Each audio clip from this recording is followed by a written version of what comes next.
create the minimum damage in your life. क्योंकि आपका attitude सही था, अभिगम राइट था.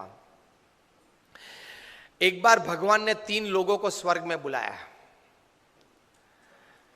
ये बात है मे बी 30th December 1999. गए 3 लोग. उस वक्त ये 3 लोग जो सबसे शक्तिशाली थे पृथ्वी पे, अमेरिका के प्रेसिडेंट थे बिल क्लिंटन, अमेरिका के सेक्रेटरी ऑफ स्टेट थे कॉलिन पॉवेल, और दुनिया के सबसे धनाढ़ व्यक्ति थे बिल गेट्स. तीनों को भगवान ने स्वर्ग में बुलाया. It's a story how attitudes can change situations for your betterment. अब तीनों को बुला के भगवान ने कहा कि देखो, I want to share something very important with the people of the world, and you are 3 chosen by me because you 3 can create an impact in the thought process of people. So what I convey to you, you must go back to earth and convey to the people of the world. तीनों ने बोला ठीक है, बताइए. तो भगवान ने कहा कि tomorrow I am going to destroy the world. अब आप तीनों जाओ पृथ्वी पे and tell the people of the world that we got the message from God and then this is going to happen. तीनों गए वापस. आधा तो मुरझा गए थे. पृथ्वी पे आए. According to the protocol, it was the president of America coming on prime time American TV, facing the camera and said, ladies and gentlemen, my dear Americans, there is some good news and there is some really bad news. And the good news is that I saw heaven, I saw God, and He exists. I saw it with my own eyes, and it was great. And the bad news is that He is going to destroy the world tomorrow. And He went off the camera. Then, according to the protocol, it was the time of the Secretary of State.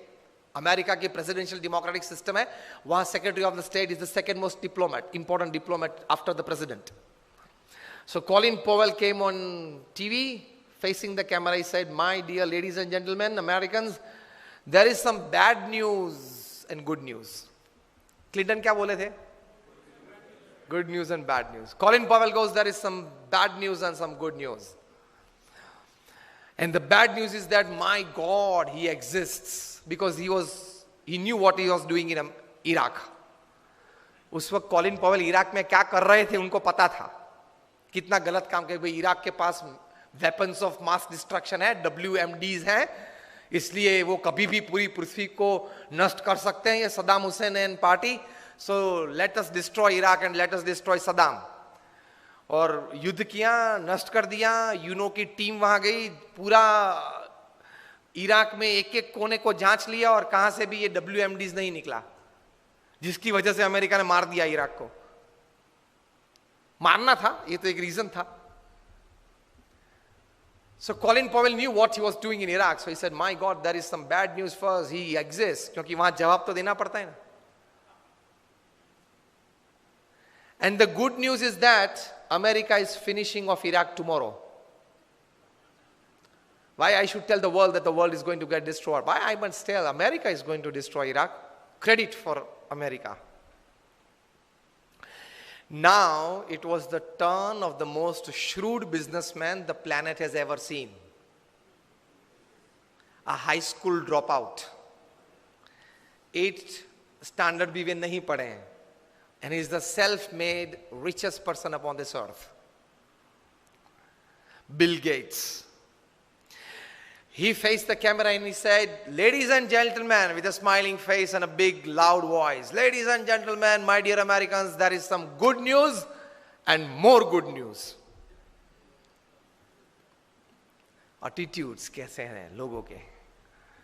And he says, the good news is that I was chosen among the top 3 in the population of 6 billion by God Himself. It was like Oscar and Grammy. Out of the population of 6 billion, when He decided to choose only 3 people, I was one among them. See attitude. किस लिए बुलाया था वो कहने की जरूरत नहीं है. बुलाया था ना, किसने बुलाया था. Build up your own image. Simple. Turning any situation to your advantage if you have the right attitude. जो होने वाला है कल वो तो होने वाला ही है, लेकिन जो होने वाला है उससे आज आप अपनी प्रतिष्ठा, अपनी व्यवस्थाएं, अपने मकसद जो तैयार किए हैं वहां किस प्रकार के एडवांटेज आप ला सकते हो. So Bill Gates goes, there is some good news that I was chosen among the top 3 by none other than God himself. And the more good news is Microsoft is solving the Y2K problem tomorrow. जो लोग हमारी पुरानी generation है उनको पता है कि एक Y2K प्रॉब्लम था 98, 99 में. बहुत लोगों के मन में था कि कंप्यूटर 2000 की साल जब गिरेगी 2000 तब 00 कैसे लेगा. वो बड़ा प्रॉब्लम था उस वक्त, सॉफ्टवेयर नहीं बना था उस वक्त. तो उस वक्त बड़ी हैरानी थी पूरी पृथ्वी पे कि how with the computer take that date 1/1/2000. पिछले 2 जीरो लेता नहीं था कंप्यूटर, एक ही जीरो लेता था. 8080 9090 डालने की कोशिश की तो रिजेक्ट करता था. अगर उसने नहीं लिया कंप्यूटर ने तो आगे व्यापार व्यवहार कैसा चलेगा. बड़ी हैरानी थी. तो माइक्रोसॉफ्ट ने कहा कि tomorrow we are solving that Y2K problem, Y2K problem solve कर रहे हैं. वैसे भी कौन जिंदा रहने वाला है देखने के लिए कि माइक्रोसॉफ्ट ने सॉल्व किया कि नहीं किया,